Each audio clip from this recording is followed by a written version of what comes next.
2022 Ford Equator 3-row SUV has finally been revealed. The model has been developed under the Jiangling Ford joint venture and set to launch in China in coming months.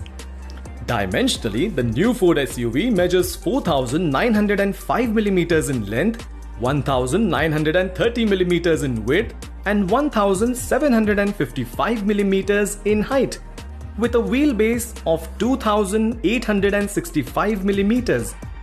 This makes it bigger than the global spec Ford Everest. The styling of the new Ford Equator is rather unique, starting up front with a pair of slim LED daytime running lights framing small headlights. There is a large upper front grille along with a lower grille framed by a pair of fog lights. Out back, the Equator has LED tail lights with a light bar connecting them, along with a large Equator script that lies below Ford's blue oval badge. And there are dual tailpipes protruding from the bottom of the bumper. Ford Equator gets premium interior with a 12.3-inch TFT instrument cluster joined with a 12.3-inch touchscreen infotainment system. Admittedly, this reminds us of the MBUX system in Mercedes-Benz cars.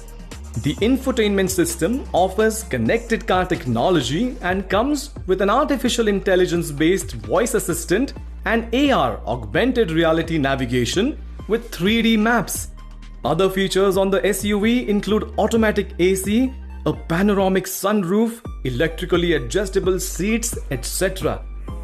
The 2022 Ford Equator is powered exclusively by Ford's 2.0-liter turbocharged petrol motor that's good for 221 brake horsepower and 266 Newton meters.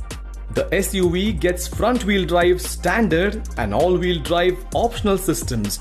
It can be had with either a 6-speed automatic gearbox or a dual-clutch automatic transmission.